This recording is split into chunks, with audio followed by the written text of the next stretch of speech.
Traditional Halloween favorite. We take a look at one fire department in need of a tax levy renewal. And in sports, several Ohio teams prepare for postseason play, while some will miss out. Newswatch starts right now. Broadcasting live from WOUB TV in Athens, this is Newswatch.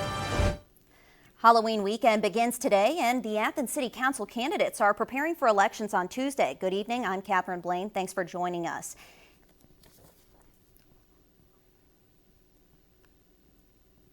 If the majority of citizens in Athens, and by that I mean a majority, not a few vocal people, show that they did want to make Halloween illegal, then I would do my best to enforce the law. But again, as a practical matter, I don't see it happening.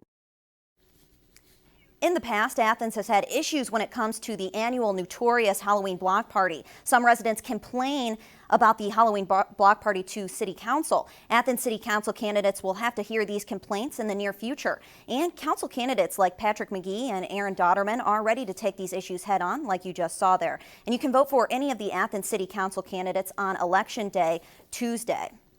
And with the elections coming up, emergency service tax levies will be on the ballot. I was in Coolville today and met with Fire Chief John Cohen. A levy for firefighting equipment, facilities, and personnel is up for renewal in the township of Troy, which includes Coolville. The levy has allowed the Coolville Fire Department to upgrade and purchase new equipment. Chief Cohen told me that it's expensive to keep the volunteer program afloat.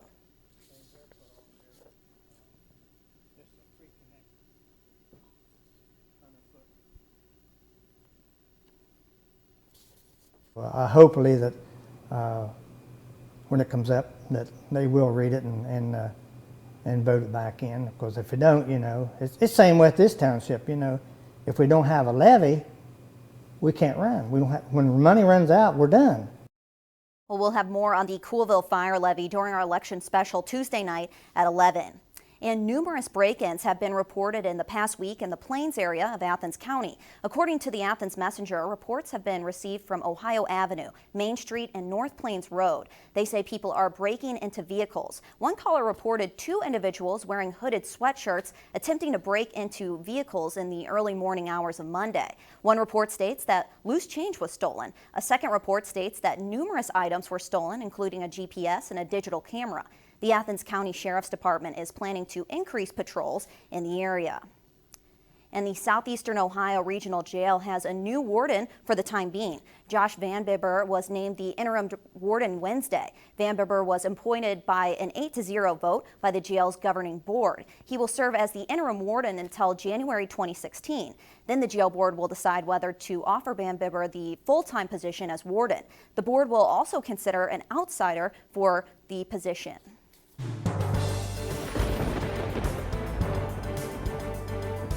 Welcome to the Newswatch Weather Center. I'm Ann Campolongo. Today, a typical fall day in Athens. We saw temperatures a little bit cooler than the earlier part of the week, but we didn't make it out of the 40s this afternoon in Athens. Temperatures across the region right now still in the upper 40s, and if you're headed out to Friday night football this evening, it'll be cool, partly cloudy skies, but it will be dry, so no worries about bringing the rain gear with you tonight as you head out to football. But temperatures across the area, still most of us in the upper 40s, 48 in Athens, as well as Chillicothe, 49 up in New Lexington, and 47 in Ripley and Ironton. And as we look ahead towards the weekend, the big story for this weekend is the Halloween festivities for your Saturday. So taking a look at Saturday night, things will be dry and seasonable for the most part of the day. We will stay dry for the early part of the night. So if you have any evening plans, things will stay dry, but we are going to see some rain, Catherine, for the later part of Saturday night into the early part of Sunday, but things should be good for the early evening. All right, well, great. Thanks a lot, Ann. We'll look forward to hearing more from you soon.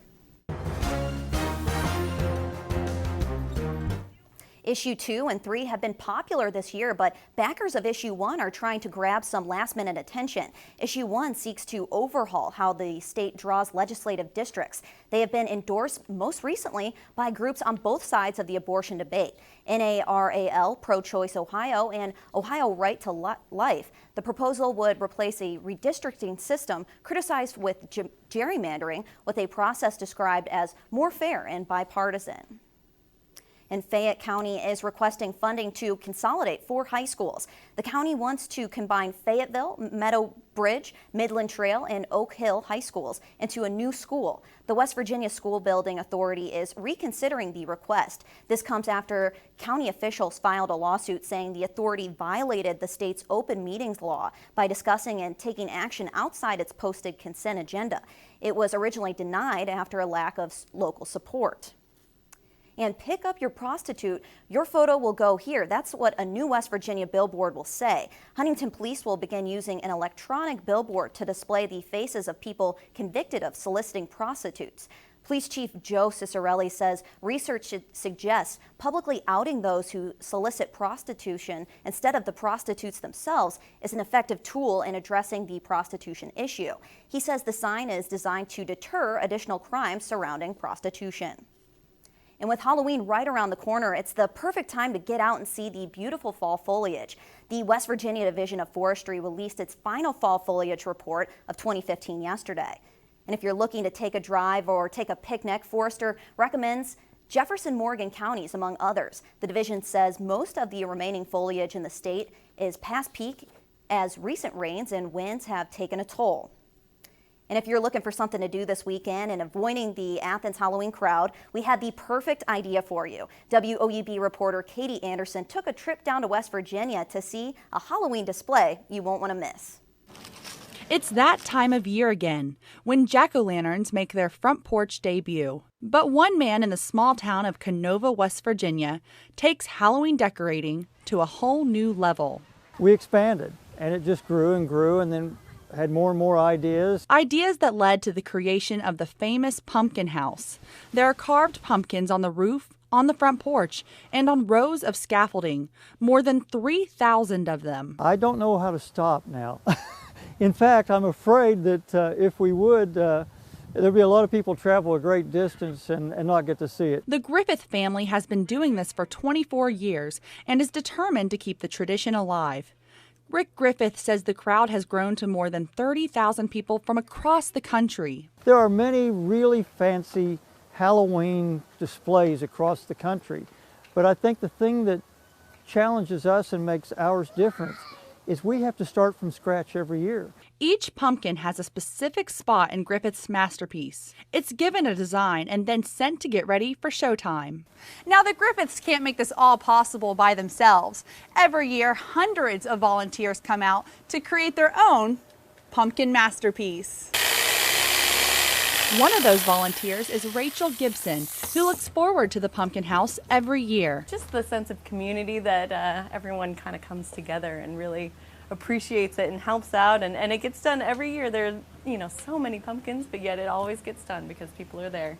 Rachel has been helping ever since she moved to West Virginia 5 years ago and says the best part is seeing all the hard work pay off. It's very cool to see it go from just pumpkins to this finished product and knowing I was a part of making that. A creation that people of all ages can enjoy with one another, carving memories that will last a lifetime. We are creating something that's, if not unique, I would hope it's not unique, there's bound to be another idiot out there, but if not unique, it's certainly different, and it's something for our community to be proud of as well. Reporting for WOUB News, I'm Katie Anderson. Well, thanks a lot, Katie. And now the real treat is to see at night when the pumpkins are all lit up. And no worries, the pumpkins do not go to waste. After the weekend is over, Griffith sends them to a local farm to feed the hogs. And still ahead on Newswatch, another major company announces a plan to cut 10% of their global workforce. And a monumental in Syria. More on the decision and what it means for the U.S. coming up. I decided to do a planned gift because I want to ensure that PBS will be around for my grandchildren and hopefully great-grandchildren. I would hope that others, when doing their estate planning, would include their PBS station.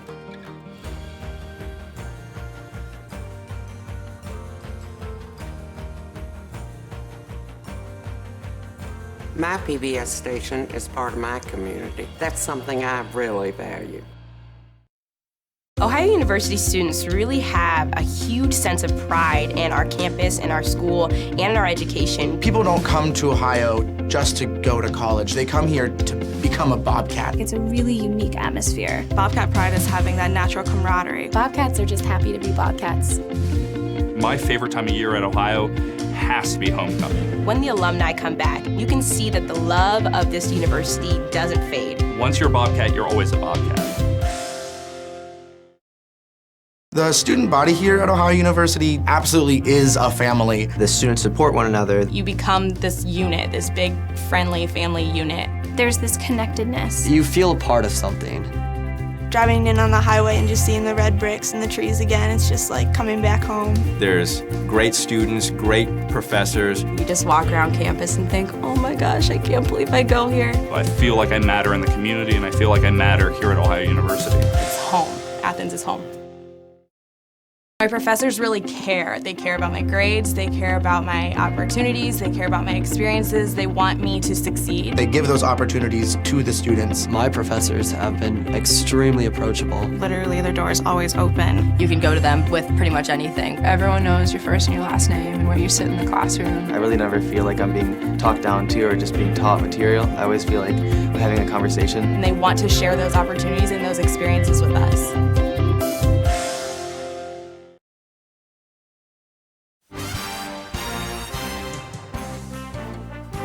The United States is ramping up involvement in Syria. For the first time, United States will deploy troops to the region. Stacey Cohen has the story. In Syria, the term war-torn is insufficient. The landscape is divided between areas seized by ISIS, Syrian government strongholds, and multiple rebel groups. Coalition and Russian bombing campaigns aimed at eradicating the advance of Islamic State fighters are ongoing. Now, in a dramatic policy shift, the White House announces plans to put boots on the ground in northern Syria to assist and advise Kurdish and Arab forces fighting ISIS. We're going to be a lot better off in terms of intelligence having forces there, but on the other hand, it's extremely dangerous. And the question is, are we getting drawn into the Syrian quagmire? A senior administration official says fewer than 50 special operations forces will be sent to Syria. But is this just the beginning? It would not shock me if we ended up sending more in the future. But I think this is a very good step to have a much better feel for what's going on. The White House insists this is not a step toward war. The core of our military strategy inside of Syria is to build up the capacity of local forces to take the fight to ISIL on the ground in their own country. A non-combat mission in one of the most dangerous places in the world. I'm Stacey Cohen. Well, there is no word yet on how long troops will be in Syria. And energy giant Chevron is set to cut up to 7,000 jobs. That means about 10% of the company's global workforce will get a pink slip. Low crude oil prices are fueling the cuts. The company is also selling billions in assets and cutting its exploration budget to survive what's expected to be an industry-long slowdown. Last month, ConocoPhillips announced plans to cut its workforce by about 10%. And Amazon is under fire again for allegedly mistreating its workers. Amazon ex-delivery drivers are suing the retail giant for withholding wages, overtime, and benefits, as well as not allowing breaks. The ex-workers who were not directly employed by Amazon are seeking back pay. Amazon has not responded to the lawsuit. Back in August, a New York Times article portrayed Amazon as a brutal place to work. The piece suggested that managers routinely weed out employees and encourage backstabbing. Amazon CEO Jeff Bezos condemned the piece, saying the company is an excellent place to work. He also encouraged employees to email him directly to report questionable management behavior. And on Wall Street today, stocks closed out on a low. However, Wall Street ended October with the largest monthly gain in 4 years. Here's a look at the stocks of local interest.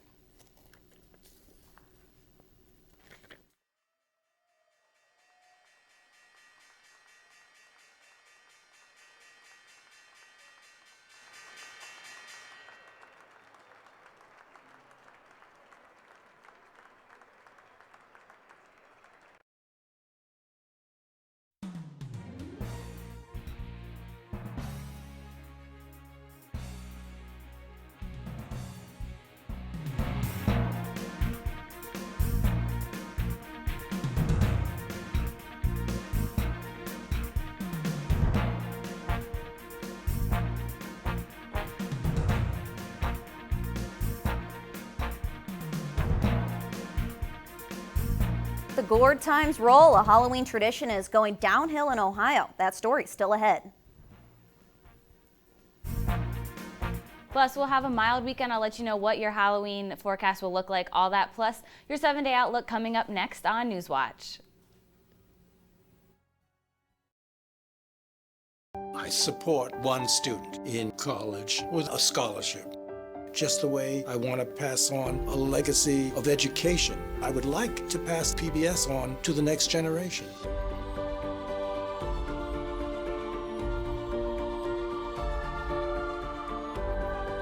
I like to think that PBS is concerned with our soul.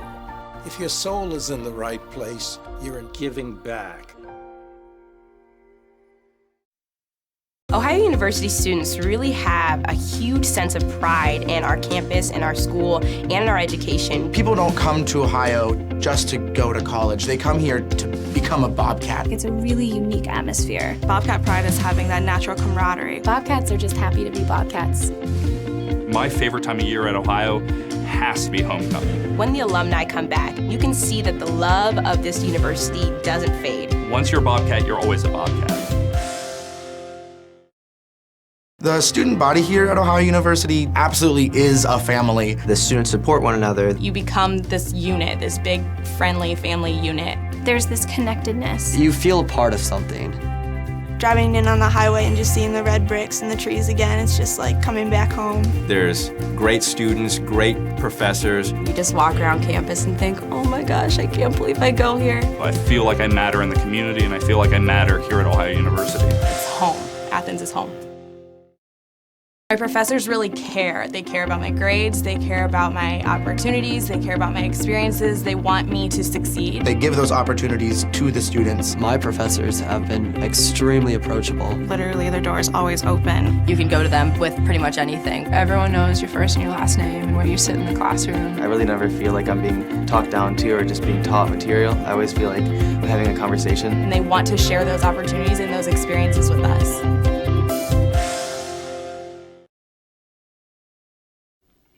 Halloween is just around the corner for Athens, but the Halloween spirit has already rolled into the Cleveland area. Hundreds of Chagrin Falls High School juniors and seniors enjoyed their annual unsanctioned pumpkin roll just before midnight Thursday. They rolled and smashed about 1,000 pumpkins on a hill, and then they slid down the pumpkin guts on sleds, a plastic pool, a kayak, really whatever they could think of. The tradition dates back to 1967 when the class of '69 stole 69 pumpkins and rolled them down the hill. It has since morphed into the smashing and sliding.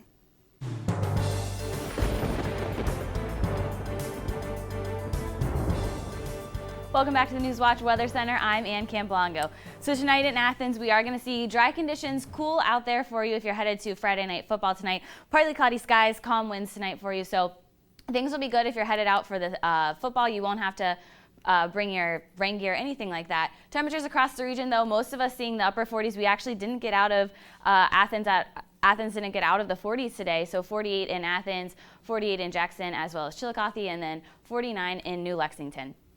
Temperatures right now, though, 48 degrees for you in Athens. Winds are calm. The dew point at 38 degrees, so we do have a lot of dry air around here, and that's going to stick around through the remainder of the weekend for the most part. We could see some showers late Saturday night, but I'll talk about that with the Halloween forecast that we'll be seeing.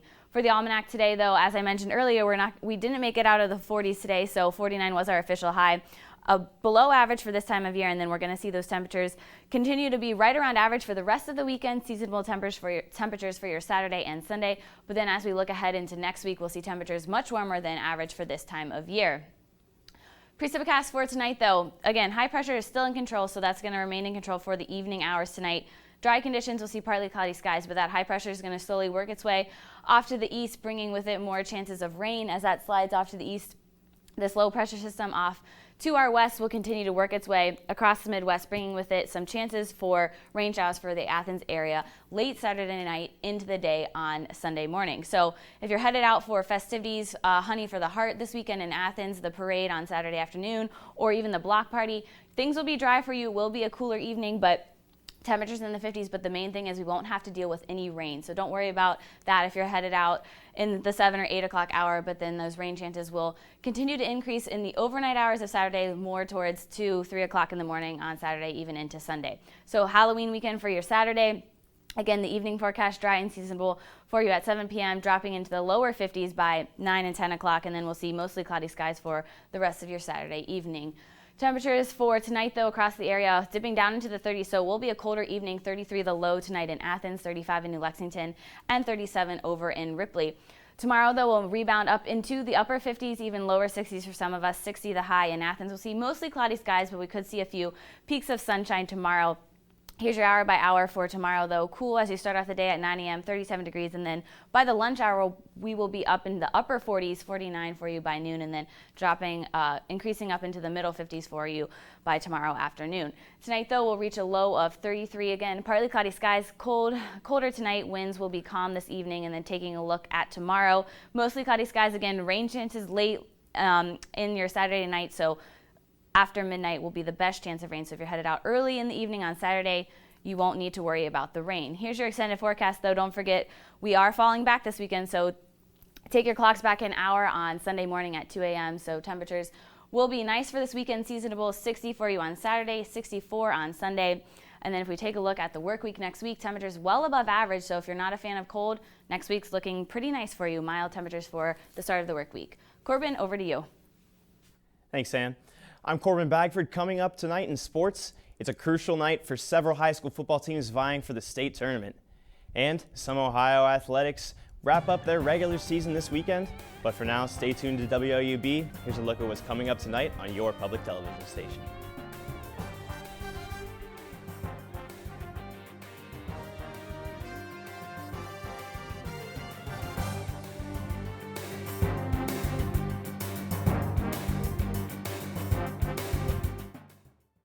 My granddaughter is named June Elizabeth, but I call her Junebug.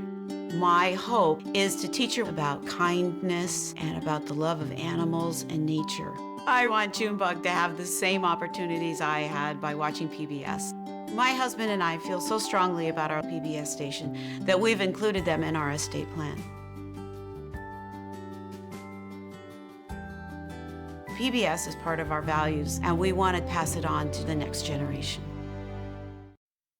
Ohio University students really have a huge sense of pride in our campus, in our school, and in our education. People don't come to Ohio just to go to college. They come here to become a Bobcat. It's a really unique atmosphere. Bobcat pride is having that natural camaraderie. Bobcats are just happy to be Bobcats. My favorite time of year at Ohio has to be homecoming. When the alumni come back, you can see that the love of this university doesn't fade. Once you're a Bobcat, you're always a Bobcat. The student body here at Ohio University absolutely is a family. The students support one another. You become this unit, this big, friendly family unit. There's this connectedness. You feel a part of something. Driving in on the highway and just seeing the red bricks and the trees again, it's just like coming back home. There's great students, great professors. You just walk around campus and think, oh my gosh, I can't believe I go here. I feel like I matter in the community, and I feel like I matter here at Ohio University. It's home. Athens is home. My professors really care. They care about my grades, they care about my opportunities, they care about my experiences, they want me to succeed. They give those opportunities to the students. My professors have been extremely approachable. Literally, their door is always open. You can go to them with pretty much anything. Everyone knows your first and your last name and where you sit in the classroom. I really never feel like I'm being talked down to or just being taught material. I always feel like I'm having a conversation. And they want to share those opportunities and those experiences with us.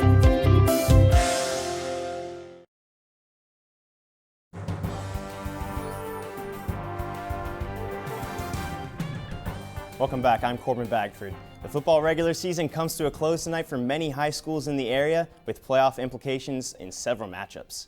The TVC Ohio title is on the line in Pomeroy tonight when Megs hosts Alexander. We've got a big rivalry game in the Plains between Athens and Nelsonville York. Trimble travels to winless Federal Hocking, and Belpre hosts Waterford. In that Belpre-Waterford matchup, both of those teams are battling for spots in the OHSAA tournament. Ohio soccer's season ended yesterday when the Bobcats were shut out by Kent State 1-0. A 60th minute goal was all the Golden Flashes needed to hold off the Bobcats. Ohio had a chance to make the MAC tournament even with Thursday's loss, but tiebreakers will keep the green and white out of the postseason. The team will graduate 2 seniors. The Ohio swimming and diving team is in the pool as we speak. The Bobcats are hosting the reigning Mid-American Conference champion, Akron Zips. The dual meet in the Aquatic Center is Ohio's first home meet of the season. And the MAC leading volleyball squad will look to continue its strong performance as it prepares for tournament play. The Bobcats are in Oxford tonight to take on the rival Miami Redhawks. Ohio has won 14 of its last 16 contests, but it'll need to buckle down tonight to defeat the Redhawks. Miami is just 2 games behind Ohio in the MAC standings. Tonight's game begins at 7 o'clock. Ohio University in Athens will be in the spotlight Saturday night, but the athletic department will look to bring the school some Halloween honor in the daytime. The men's and women's cross-country teams travel to Canton to compete in the Mid-American Conference Championships. It's senior day for field hockey, where Clarissa Lakely and Adele Salmons will be honored. And the aforementioned volleyball Bobcats will play their last road game of the regular season at 5 o'clock at Bowling Green. LeBron took his talents to South Beach for 4 seasons before returning to Northeast Ohio, and tonight he and the Cavaliers will face his former team. The Cavs will take the Quicken Loans Arena court for the first time this season when they host the Miami Heat. Cleveland split the season series with the Heat 2-2 last season, and the Wine and Gold are coming off of a 30-point blowout in Memphis on Wednesday. Tip-off tonight is scheduled for 7 o'clock. Week 8 of the NFL season began last night with the New England Patriots becoming the first team to reach 7-0 with a win over the Miami Dolphins. 3 teams will try to match them on Sunday. The Cincinnati Bengals have never reached this plateau. They travel to Pittsburgh in hopes of remaining unscathed. And the nightcap includes Peyton Manning and the Denver Broncos hosting Aaron Rodgers and his Green Bay Packers in a battle of 2 more undefeateds and 2 stellar QBs. The Royals took a commanding 2-0 lead over the Mets in the World Series with a 7-1 win on Wednesday. The 2 teams will square off tonight in Queens for Game 3. Noah Syndergaard will take the mound for the New York. His Royals counterpart tonight is Yordano Ventura. The Mets are hoping to recreate the magic of the 1986 Mets, who also trailed 2-0 in the World Series before defeating the Boston Red Sox in 7 games. Something to keep in mind: if the Royals win tonight, only 1 team in the history of the MLB postseason has recovered from being down 3-0 in a 7-game series. First pitch tonight is scheduled for 8:07. And, the Royals stuck in a rut right now, or the Mets stuck in a rut, excuse me. But Noah Syndergaard, he's really been the ace of that team all year long, so we'll see if he can get him out of it. All right, well, thanks a lot, Corbin. Now it's time to take a look at these little cute superheroes here. They're all patients in the neonatal intensive care unit at Blank's Children's Hospital in Des Moines, Iowa. 2 nurses made these costumes for the tiny patients so parents could celebrate their first Halloween with their new babies. The babies are all sporting Wonder Woman, Batman, Batgirl, Robin, Thor, Superman, or Captain America outfits, and all sizes you would not be able to find at a store. So now we'll toss it back over to Ann for a final look at weather. Thanks, Catherine. So tonight in Athens again, 33 will be your low. So another cold evening out there. If you are going out to Friday night football, any of the area games around the area, temperatures will be in the lower 30s for you this evening, but partly cloudy skies. It will be dry, so winds will be calm this evening. Taking a look at tomorrow for Halloween on your Saturday, temperatures will reach the 60s for your highs. Mostly cloudy skies, though. We are expecting some rain to work its way into the area late Saturday night, though. So if you're headed out between, say, 6 and 10 o'clock, you should be good. Dry conditions for you then, but the rain looks to come in the area closer to midnight and overnight hours on your Saturday into your early part of your Sunday morning. For your 7-day forecast, though, Saturday looks to be nice. Rain chances late Saturday night into the early part of Sunday morning. Don't forget to turn your clocks back on Sunday, and then temperatures take a much needed rise for you next week. Temperatures in the upper 60s, so above average for your work week next week. Catherine, back to you. All right, thanks, Ann. And that does it for our broadcast this evening. Thanks for watching. I'm Catherine Blaine. Stay tuned in for the PBS NewsHour coming up next. And remember, you can find the latest news anytime you need at WOUB.org. And as always, have a great night.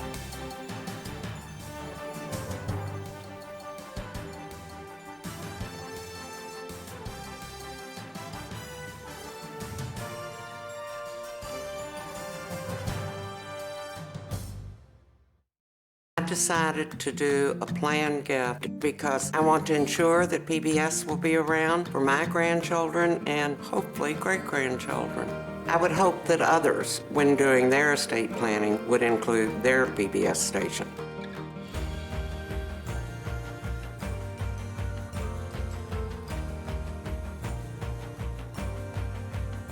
My PBS station is part of my community. That's something I really value.